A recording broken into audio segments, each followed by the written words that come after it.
We're here in Glasgow to cover COP26. We are COPTV.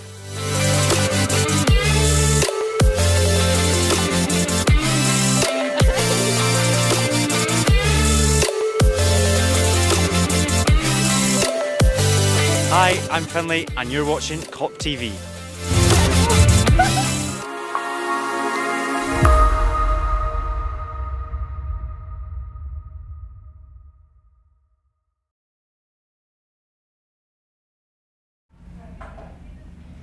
Hi, I'm Joseph. And I'm Zoe. And you are watching COPTV.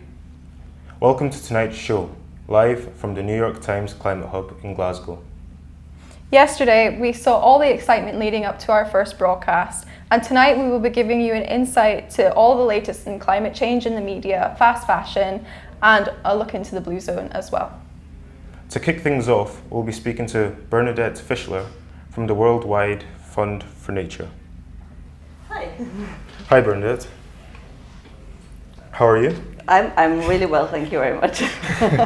Thanks for having me. It's really great to be here. It's such a pleasure. Thanks for being here today.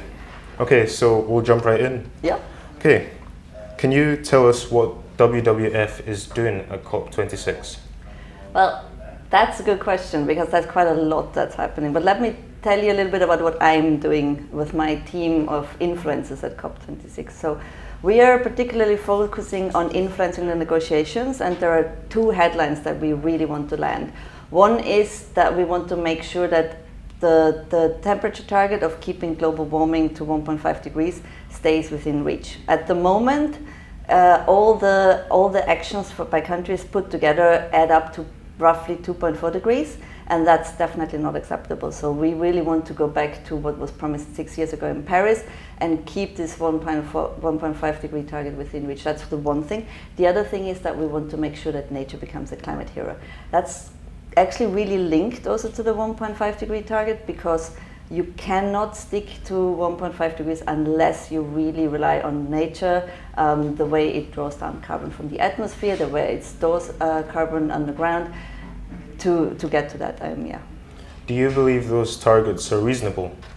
The targets in Paris? Yes. They are absolutely reasonable. They're not only reasonable, they're absolutely necessary. Okay. Because, well, in Paris they said we're gonna stick to well below 2 degrees, but strive to 1.5 degrees. And the difference between 1.5 degrees warming and 2 degrees warming is actually can be a question of life and death for people and for wildlife, especially in vulnerable countries. So, for example, under 1.5 degrees, about 70% of the coral reefs are going to die off, which is already quite a lot. But under 2 degrees, they're all going to be gone, and that's a big difference. Or, for example, on the 2 degrees, it's going to be 170% more likely to flood than under 1.5 degrees. And we've seen here in the UK and many other places the devastation, the deaths in Germany and other places by flooding. So it is really, really a big deal. And it's not only reasonable, it's necessary to make sure that this 1.5 degree target stays within reach. And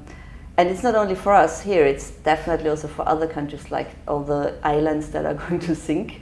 They're simply going to disappear if we don't stick to that target, yeah. Have you seen there was this video that was released, I think last week, it was a video of the foreign minister of Tuvalu, yeah. And he was giving a speech with inside the water, like in his country. I was wondering, what do you think of smaller Pacific islands being flooded due to climate change? Well, I think he was really trying to make exactly that point, and the Pacific Islands are exactly the countries that have, since before Paris, actually, since before the Paris Agreement, trying to make a really strong point that they will cease to exist if global warming isn't kept to 1.5 degrees. The reality is that at the moment it has already warmed by 1.1 degrees roughly, so we're cutting it really very, very fine, and that's why Glasgow is such an important COP, because now is the time to really take urgent action now and in a really at a large scale, because otherwise this is really not going to happen anymore. So you could say that Glasgow is maybe the last chance to keep 1.5 alive. Thank you. Those islands. Thank you. Yes, just touching on what you said just now. Yeah. Yesterday, Barack Obama criticized big countries, namely China and Russia, for their lack of urgency during this climate crisis. So, do you have anything to say about this? Well, yes, it is true that big emitters need to take the most action because they emit the most. And China, Russia, every other country could actually be doing more. Actually, I think it's always good to look at your own doorstep. So here in the UK, they have put forward a climate target which is aligned technically with the 1.5 trajectory, but the devil always lies in the details. So the details how they're going to get there are not really clear. So at the moment, we find it hard to really be convinced and sure that they will really deliver what is needed. Also, a country like the UK was the first country to be industrialized, so they have been emitting a lot longer, like for example China or India or other countries. So if you add up all the historic emissions, all the debt that they accumulated, so to speak, then they are not looking necessarily that well, and the targets that they're putting out at the moment definitely do not take into account these historic emissions as well. So there's a lot that we can also just fix at home in our own country. We don't always have to point at other countries and say, like, you have to do better. But it is very true that big emitters are the ones that need to deliver the most, and some of them are laggards for sure. Just following up on what you said, what are a few ways that we, like people our age, can help the world, like the WWF, at home with nature? Like most of us feel like we can't do anything. Like we feel restricted. So what are some ways we can do that? So if you look here at the COP and you see the political leaders that are coming together, they have been all elected by somebody. Yeah. So the most important thing that everybody can do is go and vote. Yeah. And vote for the people. Vote for the people who do have the best interest of the planet and of your future at heart. I think that is really use the power of your voice in that way is really important. Of course, elections happen only every so many years. So in between, there's many ways you can make your voice heard as well. There's like citizen assemblies, there's youth councils, and other ways to be involved in decision making, be it at the council level or also at the national level. But there's also things that you can do in your own life. Yeah? I mean, the Prime Minister said a few weeks ago that recycling is not the answer, and that's probably true. But what you eat, for example, the things that you put on your plate and the things that you take off the supermarket shelf, they make a big difference on what happens in terms of deforestation in other countries. So you can, for example, take personal choices about your food. You don't necessarily, people don't need to eat 3 times a day meat, so you don't need like bacon for breakfast and a burger for lunch and roast beef for dinner. So that's easy choices that you can make, and they're also much more healthy actually for yourself. Another thing, the most carbon intense thing that an individual can do legally is taking a flight. So if you decide, okay, maybe let's jump on a train. Me, for example, me and my husband, we really love to go on the train to the south of France. It's really nice, it's quite luxurious, and the south of France is brilliant. And it's just that kind of life choices that also will make a big difference. So what do you think of the world leaders that have come from all around the world, using their private jets and like contributing towards this problem? What do you think of that?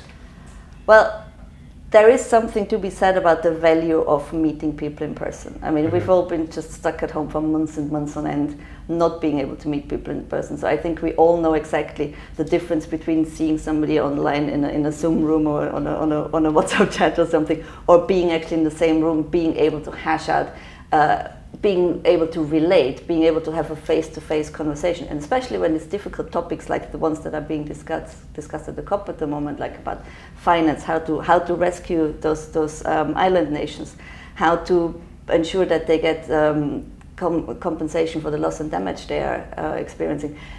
You need to be there in the room. Yeah. So I think if there is any flight that is really justified, then it's probably flying to a negotiation session like that. What's a lot less justified, I would think, is in general for world leaders or for anybody else, is to like fly twice a year on holidays. That's a luxury that is not necessarily necessary. You can also take the train on holidays. So I think I would rather start at that end of the transport spectrum and make sure that world leaders can still actually negotiate face-to-face when it comes to really hard topics like that, ones that are discussed in the COP26. Thank you. Yeah. That's an interesting point, because if we weren't able to meet physically, then none of this would be possible. So over the past few days, we've also seen a lot of young protesters who have spoken up and they've met physically as well. And I've noticed a certain trend. None of them believe that our leaders will be able to change, make those important, crucial decisions. So what do you think? Do you have any words to say to them? Well, I talked already about how important it is to use your vote, right? So of course, the leaders are the ones that are elected by the people, and it's also an interesting trend that they're often not the ones that are elected by the youth. It is sad and disheartening, but totally understandable when young people say, look, we don't believe you, we don't think you're up for it. I mean, you just look at the track record, we can see that the ambitions that are currently on the table don't go anywhere near to keeping global warming to 1.5 degrees. Decision making is sometimes slow, sometimes there's even some countries are being accused of corruption or ulterior motives. So I can see that. I feel like it shouldn't be a reason to give up, though. I think it should be a reason to get active. And I feel since I was younger, I was, for example, at the student union in politically active back in Austria, where I grew up.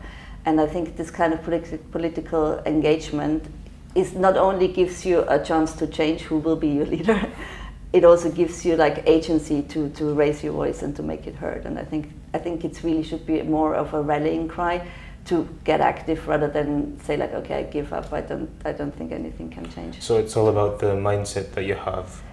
Well, it's about the mindset and the actions that you take and based on that mindset. Sure. Thank you. Thanks, Bernadette.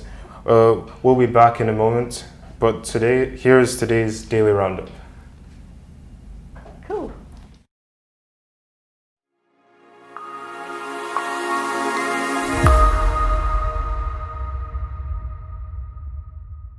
This week, the Australian government's climate change policies have been ranked last out of a list of 60 countries. The government isn't phasing out coal and refuses to sign a pledge to cut methane emissions. Australia also has very high per capita greenhouse gas emissions, and the country doesn't use very much renewable energy. Recently, we discovered that October 2021 was the third warmest month in recorded history, with temperatures reaching 0.42 degrees Celsius higher than the 1991 to 2020 average. This isn't good, but we're looking to our leaders at COP26 to do something about it. Stay tuned to COPTV. We learned today that the UK Met Office has released research that says 1 billion people will suffer extreme heat stress at 2 degrees of warming. This is a 15-fold increase on the number of people who currently experience extreme heat stress. And if temperatures rise by 4 degrees, half of the world's population will suffer from extreme heat stress. Earlier this week, a group of protesters from Scientist Rebellion blocked the King George V Bridge. As you can see, it's a key route in the city, and as a result, the group has been banned from the city centre. The Climate Action Tracker has just announced that temperature rise will hit 2.4 degrees by 2100. This is based on the short-term goals that have been set out by countries at COP26 so far. To meet the Paris Accord aspirations, we need drastic action now.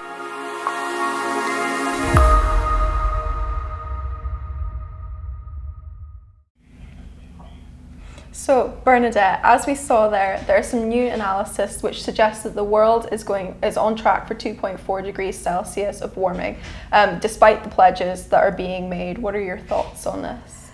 Well, so I think it's really important to make a distinction between the ambition and the implementation here. So what the Climate Action Trackers looked at with the 2.4 degrees is the policies that are short-term currently in place. There's also other numbers out there that say we could even be going to 1.8 degrees. That means if you take into account everything that's been pledged also long-term in the future, then you could be that optimistic. I would be careful like they are.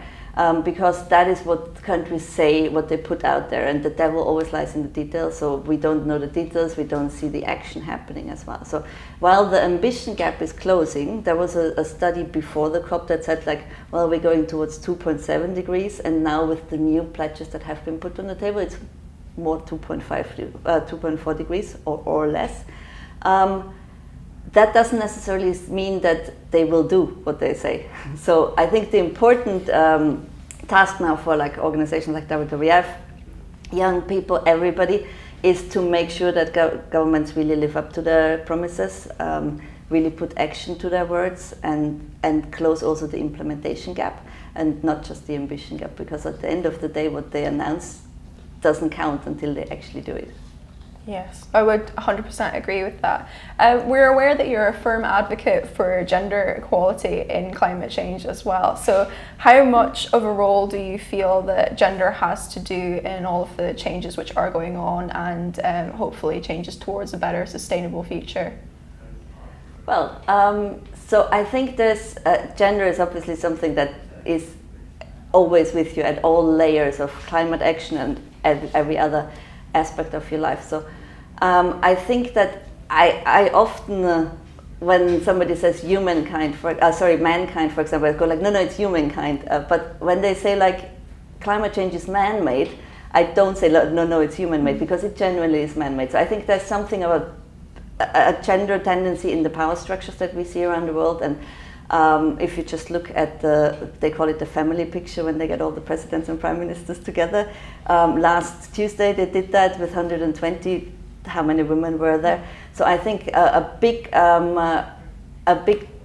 inequality in the gender dimension is definitely who has the power and who has the say over which policies are going to be decided, where is the money going, and which actions are supposed to be taken. So that's one thing in the power structure. I think there's a big gender gap.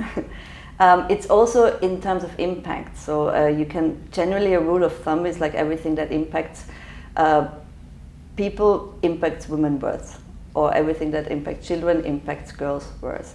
There's many examples for that. For example, if there's income loss due to flooding or natural catastrophes, it usually hits women more because they have already less household income in the first place.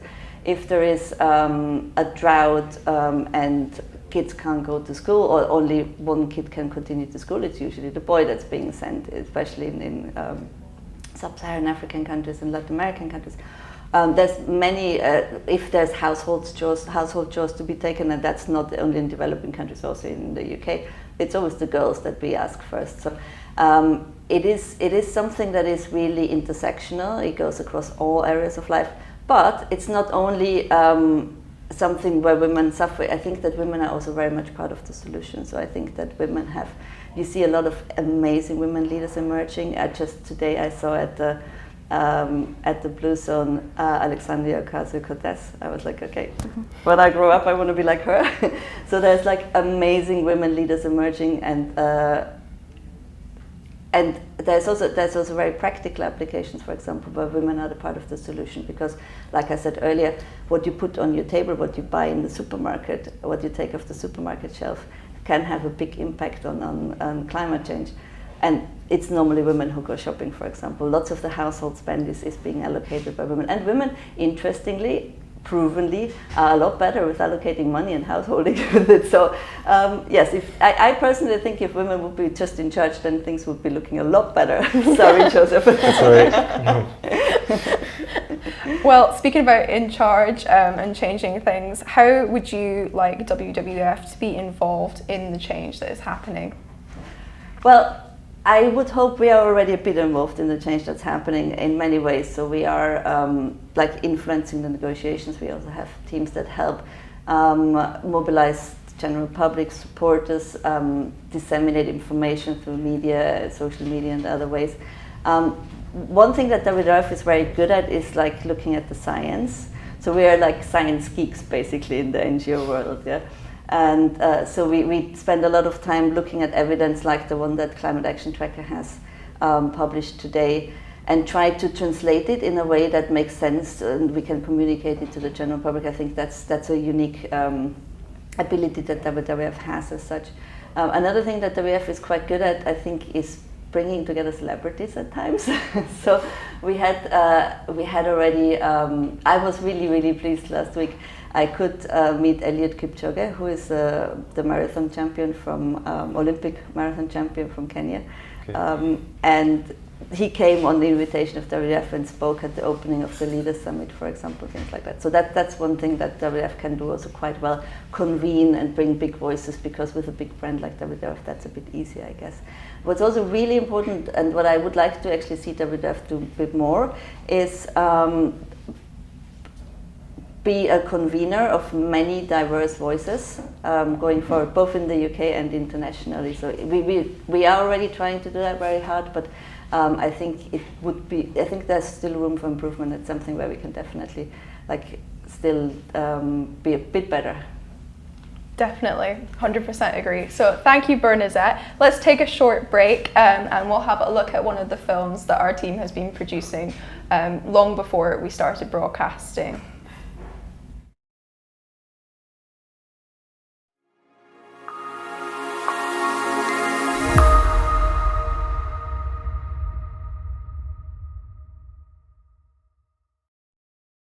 Yeah, so my name is Peter Cairns. I'm Executive Director of a rewilding charity called Scotland the Big Picture. We work to enable the recovery of nature across Scotland through rewilding in response to the growing climate and biodiversity crises. Walk for Wilding was a 10-mile walk up into Cairngorms Connect in Glenfeshie. I suppose it's two purposes really. One is it was a fundraising event. The other was the opportunity to show lots of people what rewilding looks like and how it works. We often get, I suppose, advised, if you like, to not only to tell people about rewilding but to show them. So it was an opportunity to engage quite a big group of people in a habitat restoration project that is the biggest in Britain, and hopefully they've come back having been not only informed but also inspired.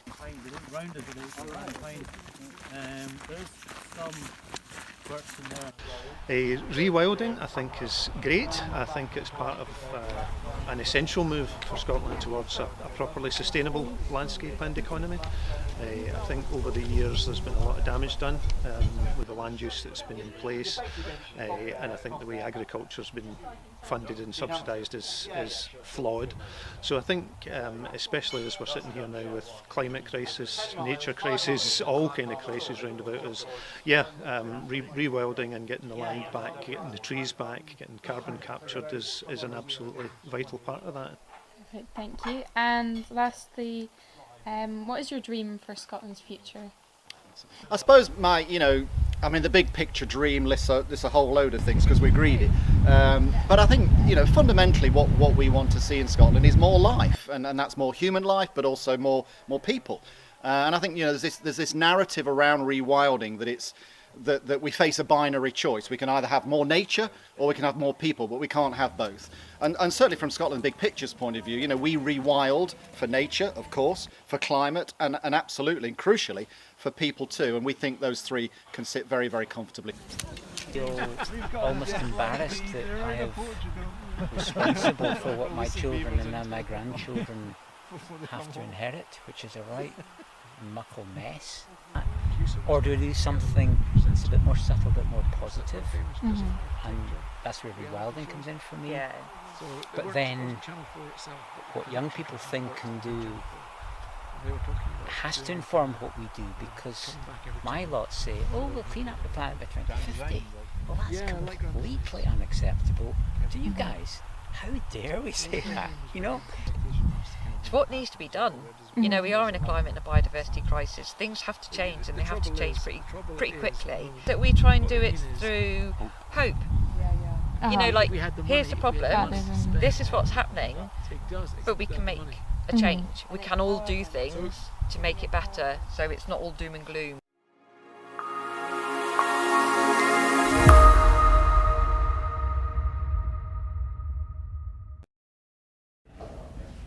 So as we saw there is the question, it's either nature or more humans. How would you respond to that in terms of rewilding? Would you say that we should have more nature or more humans?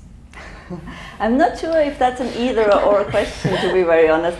I think what we need is more nature with more humans, because I don't think, the population will keep growing to a certain degree, but there's no doubt that we need to restore nature and rewild, as it's called often in the UK, to increase its potential to capture and store carbon, because otherwise we're going to bust through all our climate targets, and global warming is going to put pretty much at some point an end to also to humans, and that's really not where we want to go. So I think the important part, and that's also the beauty of rewilding if it's done right, is that it's done with humans, and it integrates both people and nature together. I think a big part of the philosophy behind rewilding is also that people are connecting back with nature and start to feel closer to nature again, right? And that, I think that's the way to go, really. Yeah. Great. Thank you, Bernadette, for coming along. It's been a privilege. Thanks for having me. It's been a privilege speaking to you and hearing an insight to your thoughts on the future. Thank you very much. Thanks a lot. So coming up on COPTV today, we come out of the blue and we speak to some people from the Blue Zone. We take a look at fast fashion, and we also have a chat with Lord David Putnam. But before that, we'll have a look at cooking with Rachel.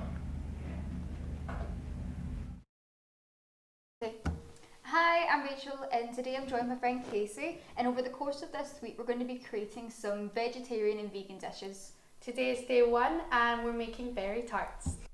First, you're going to add 100 grams of flour and 50 grams of butter into a bowl. Using your hands, you're going to knead it together, mixing it until it's a smooth doughy consistency. You can add a tablespoon or 2 of water to help. Knead it together and then roll it into a ball. Then, just slap it right into the bowl. Leave it to brew for 30 minutes. Next, you're going to add 40 grams of sugar into a pot, and you're going to mix it on a low heat until it's syrupy smooth. Then you're going to add 75 grams of mixed berries, and you're going to mash it all together.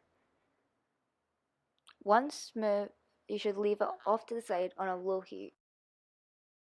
Returning to your dough, you're going to roll it out flat. Using a cookie cutter or a cup, you're going to make 8 circular shapes.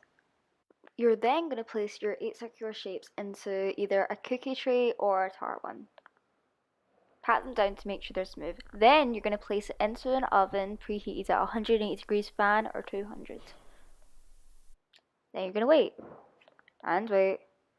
And wait. And wait. In the meantime, you can use any extra dough to create little shapes you can place on top. After 10 minutes, you're going to take your pastry out and add your jam. At this point, you can add any decorations you'd like to make your pastries more interesting. You can try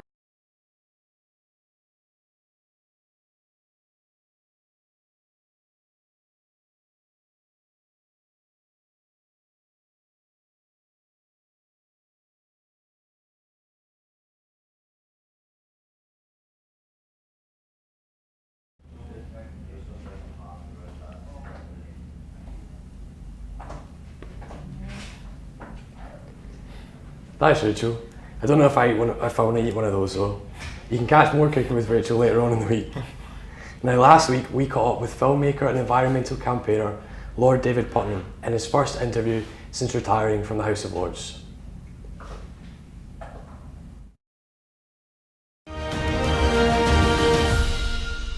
My name is David Putnam. I was a filmmaker for 30 years. For the past 24 years, I've been sitting in the House of Lords as a Labour peer.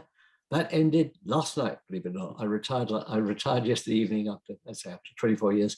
And I've worked heavily on climate change issues. I actually chaired the committee that took the world's first climate change act through Parliament. So I'm very proud of that. That was in 2008. How do you think, in terms of climate change, how should the media be approaching the current crisis? And do you think they're doing enough? It's a really great question, Emily, because I think the media find themselves in a tricky situation.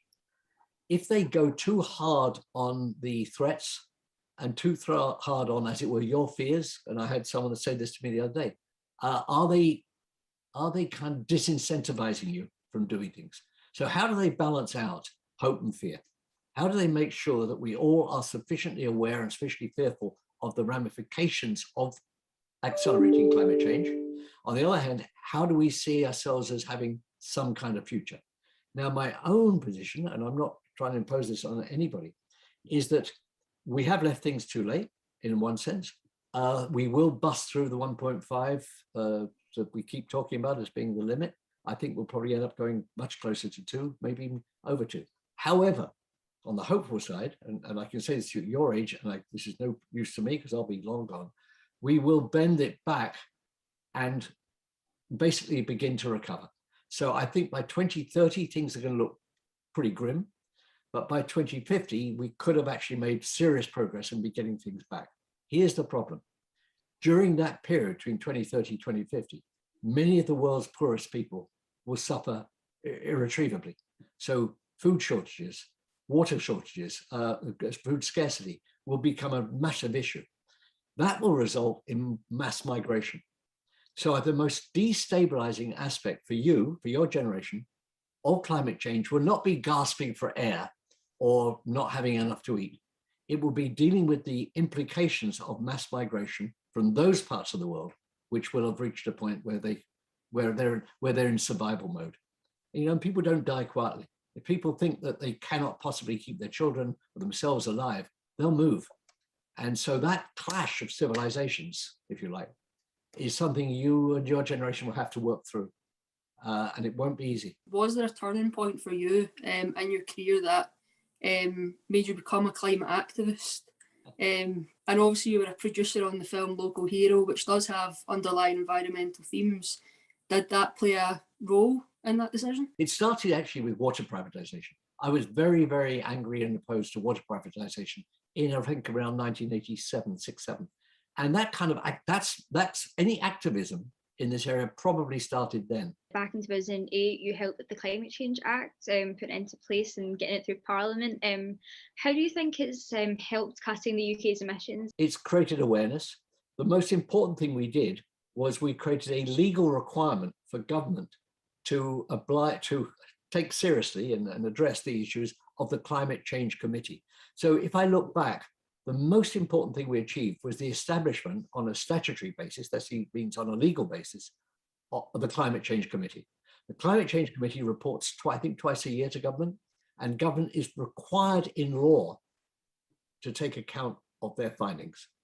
So the government can't ignore the Climate Change Committee. It can have excuses, but it can't ignore it. So the most significant thing was we created a mechanism for checking how Britain was doing on climate change.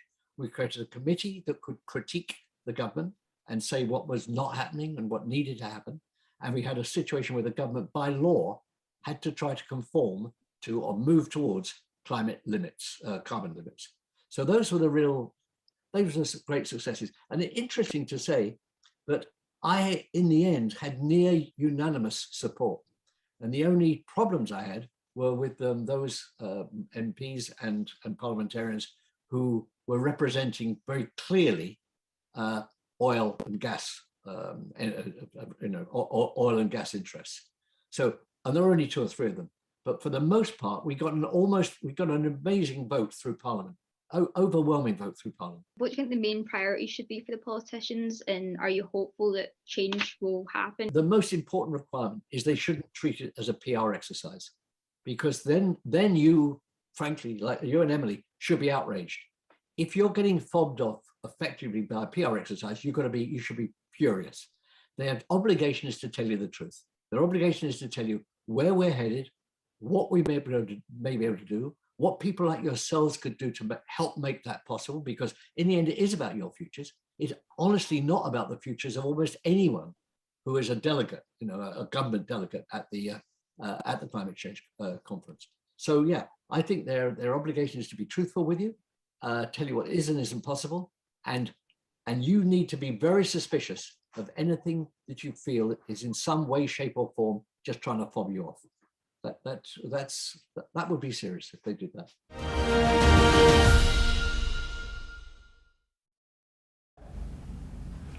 Coming up this week on COPTV, we have an interview with the First Minister, Chris Packham, and some very passionate Indigenous leaders. We've also got films on rewilding, climate anxiety, and reforestation, so make sure you tune in every night at 5 o'clock. Now let's go to our news section, Out of the Blue, where we bring you first-hand experience of what's going on in the Blue Zone. Earlier, I caught up with young people from the YMCA and heard all about their experiences.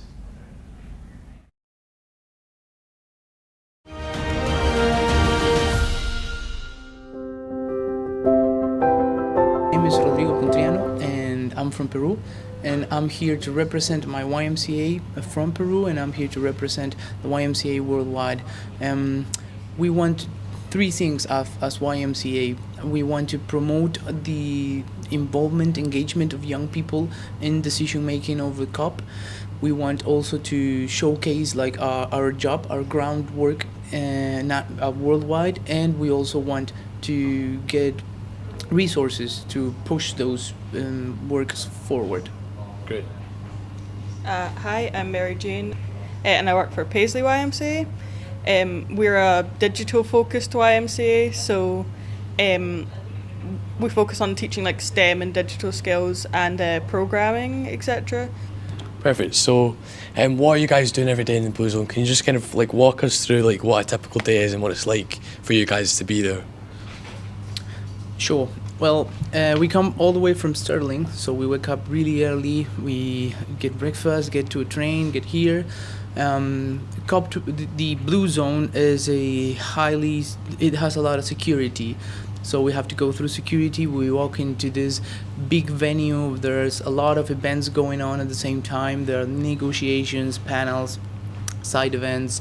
There's like this big space where world leaders gather and give speeches and try to reach consensus. And there's also this like more in detail working groups where they are negotiating the details of the whatever has been agreed upon. I think that's one way to describe it, just in terms of the people that's watching us right now understand how it is and how it works inside the Blue Zone. Well, yeah, I'm a week 2 delegate, so but I would like to highlight something from the first week, which is on like almost a week ago, my country signed the Declaration for Forest and Use of Land. So basically, our emissions as a country mainly come from the switch in the use of land. So I think that's something important that happens from my perspective as a Peruvian delegate. In week 2, I'm also prioritizing the pavilions, which is where countries sort of have side events and expositions. And I hopefully will be able to attend some more negotiations before the weekend ends, so sort of tomorrow or something. But that would be mainly my perspective from a personal side and from what I've been able to talk to other people. I feel that it's what's on the table right now. It's sort of like finance to adaptation, mitigation, the role of indigenous people against climate change it's on the table, it's getting a big discussion. I mean, do you feel like your week in the Blue Zone has really kind of helped to make you feel like you are making a difference and really kind of understanding the ways in which the world like might change for the better?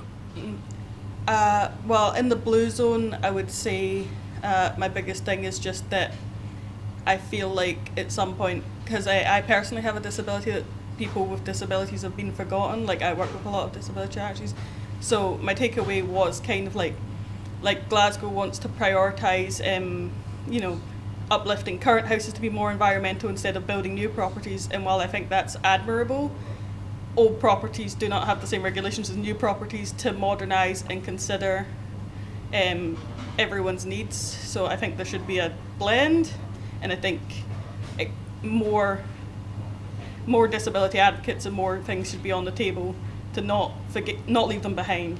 Some people have to somewhat that attitude of when the world starts burning, the first people to be left behind are the disabled. On a national level, I'm actually part of one of those youth-led solutions, which is called Sumagmoru, and we're transforming plastic waste into sanitary infrastructure with people without proper access to water and sanitation. So I do feel that both personally and as a movement, we are doing something to tackle climate change, to get involved. And I do feel the Blue Zone, Green Zone, being at COP here, exchanging ideas, being on panels, is just a way to enhance our capacities, build up our abilities to replace people who's right now taking decisions. So we need to do that. We need to look at the future in terms of we are going to be the ones making decisions tomorrow, so we better get ready, and as we get ready, we do something, take climate action.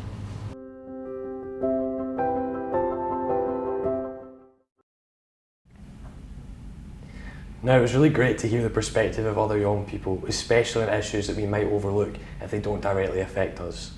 But talking about the blue zone, it makes you think of what the green zone is like. Now, Finlay and I have an experience of what it's like in the green zone, but Joseph, you haven't yet. No. But I mean, Finlay, what would you say it's like? How different is it from what you might have expected?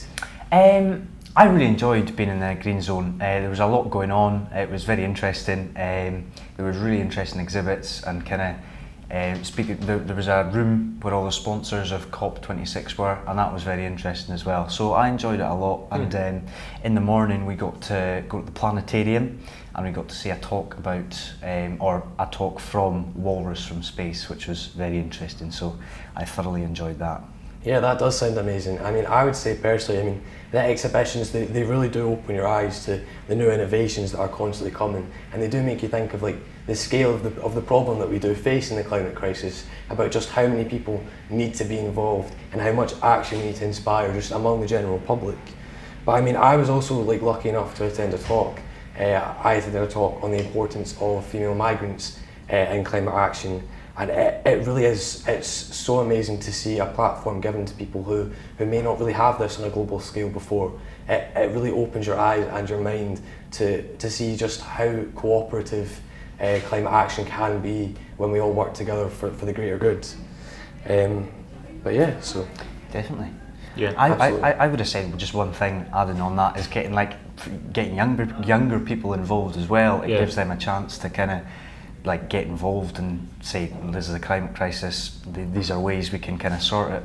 But it really does come across as a collaborative, creative space. It's great to see just the amount of thought that's been put into all the exhibitions and the talks and other events that go on, and just it's so open for everyone to attend and to kind of understand more about what we need to do. Yeah, I'm excited, I can't wait. Yeah. So meeting people from all over the world is one of the best parts about this experience for me. I'm from Glasgow, and it's amazing to see our city full of visitors from all over the world. But not everyone can be here with us. So some young people from a school in Uttarakhand in India have made a music video for us. And they shared this with us. Music has always been able to influence the environment in both conscious and unconscious ways. All the world is sound or vibration. Sound is a critical environmental signifier. It's always acted as the means to depict the changes in our environment and the climate. We often hear changes in the environment before we see them, and so climate change is reflected in the natural notes of the world.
sa pa ni ma pa ni sa ni pa ma pa ni sa.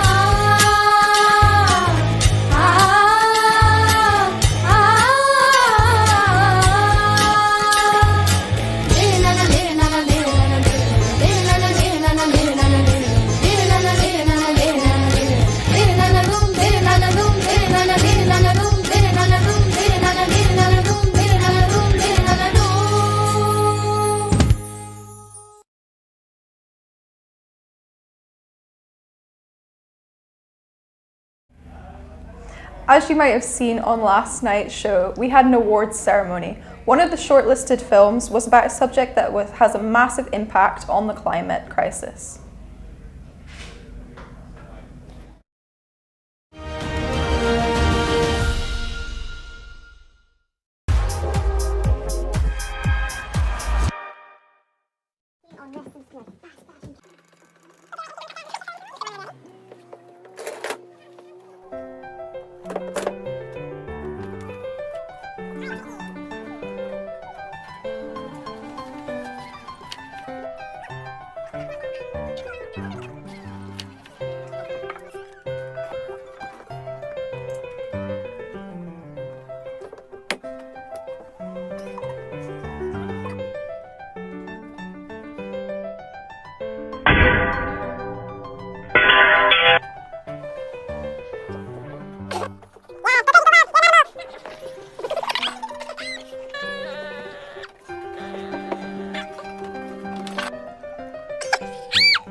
Total cost, planet Earth.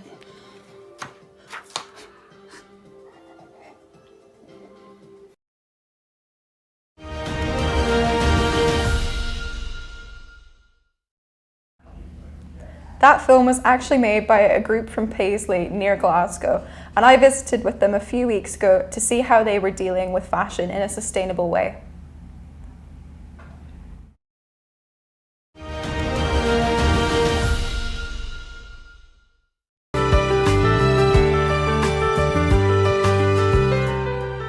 So we're here at Remode today filming for a fast fashion film that we are doing in order to give some content for COP26 and raise awareness of the issue of fast fashion. We're here with two wonderful women who work at Remode, and we're going to get a little insight to the business as well. So would you like to give us a little bit of information about Remode? And we've got a retail space. We run workshops and events as part of our wider outreach programme. And yeah, we generally try to teach our local community about the impact of fashion and textiles on the environment. For every half a kilo you donate, we'll give you 1 point. 1 point is equivalent to £1, which you can then spend on our second-hand range in store. So I'm sure a lot of the viewers will be wondering where all of your clothes actually come from. Is it purely just donations, or what else do you kind of work from? Everything that you see in the shop from a textiles point of view has been donated by our local community. So what would you like to see happen at COP26? I would just hope that, from my point of view, that local people get involved, and it's not just, you know, fancy delegates from all these different countries coming and, you know, they've got their wee echo chamber and think that they're doing a great job, but it doesn't actually have a kind of lasting impact on Glasgow and the surrounds, you know, Scotland as a whole. I would like to see, or I would hope that that would be some kind of catalyst for things to progress once COP's finished.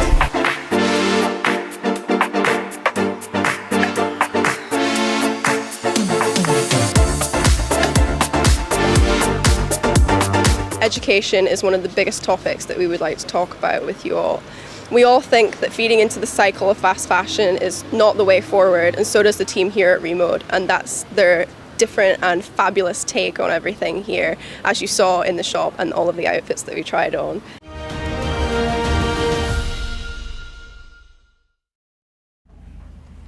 It was such a privilege speaking to Remode and hearing their views on fast fashion, especially hearing from a small business and getting their voices heard. From small businesses to high-end fashion brands, everyone has their part to play in this, and here's Stella McCartney to tell us a bit more.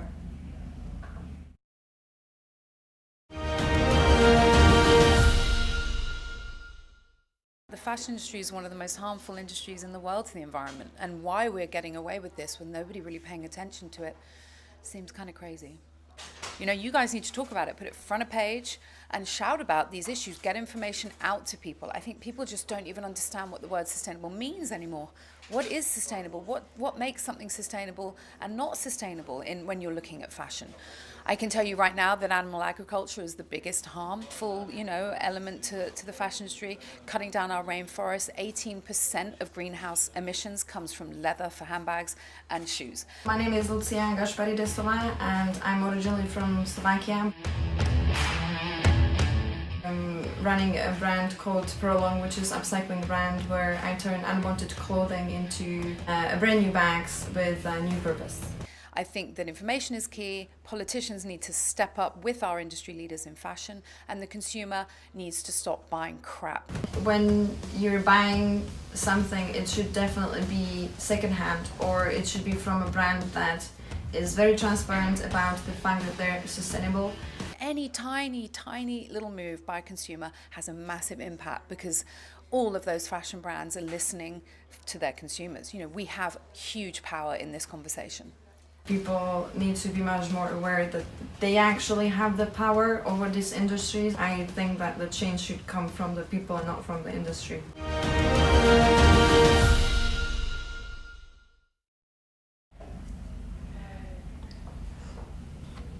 Well, that was really interesting to see. I mean, I think I would personally ask, how can we really define fast fashion? I mean, is it really a simple definition? That's the question. So the textbook definition basically would be fast fashion is an inexpensive clothing produced in a rapid way by a mass market retailer. So all the shops you might see on the high street, for example, like Primark, H&M, kind of your generic shops that you would see on the high street. And it would be the retailer's response kind of to the trends that are currently going on, so that they are responding to the consumer's needs. And because our consumption rate is at a rapidly growing pace, there's more clothing being produced and the trends are getting even more and more.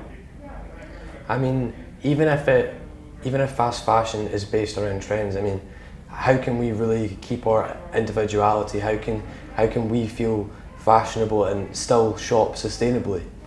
So recently, having looked into the whole sustainable fashion, fast fashion in general, I've looked a lot more into charity shops and vintage shops, and the amount of range that you can get in those shops, because you've got so many different types of people going in there, you can really create your own style through that. And instead of going into, say, a high street shop that you would normally see and looking at all the generic computer generated trends, which don't really have any art behind them or any design, it is just a computer designing it. You aren't having any individuality. The market is kind of brainwashing you into following those trends, whereas if you go into a store that has nothing to do with trends, you can pick out your style yourself rather than the brand picking it out for you already. They're also cheaper as well. That's the thing I've noticed. Yes. Yeah. But I mean, would you say then that, would you question if the industry can really change? I mean, is it really just small individual efforts that can make a change? Or I mean, can we inspire big brands? Because everyone always kind of makes a point of the fact that they are making change and that things can be better. I mean, even online, a lot of them do include statements for sustainability, but I mean, can we really believe them? Can we trust that? Or do we have to make sure that we are putting in the effort to investigate before we buy? I think we always have to put in effort to investigate before you buy. I mean, generally you want to know what's going on to your body, you want to know if there's any chemicals in that could be harmful to you, harmful to the environment, or harmful to the workers that made your clothing in the first place. It is just, we have to be a lot more conscious of what we are buying, but it isn't just our efforts. Obviously, the retailers need to be thinking about it as well. They're using the materials, they're making it in the first place. There are a lot more sustainable materials that they could be using. It's just kind of finding the way to use it and switch to that. But I think the first thing that we need to do is, as consumers, we need to change our mindset on following those trends. Because of social media, it's just become very normalized, and you follow those trends on social media and the companies just keep churning them out and churning them out. And we just keep feeding into that. But as consumers, as you said, we need individuality. Everyone needs their own kind of stamp on their fashion, and we can't do that in the cycle that we have going on at the moment, unfortunately. Yeah. I mean, it's definitely very difficult because of how important fashion is to people's sense of self. I think it's all about trying to find ways that we can kind of cooperate together and build a new system and make sure that it's something that works for everyone and that isn't disproportionately affecting the manufacturers, or rather the people that make it, or any of us that are buying, and we don't really realise what's going on. Yeah. People shouldn't feel guilty about any of the previous purchases that they've had.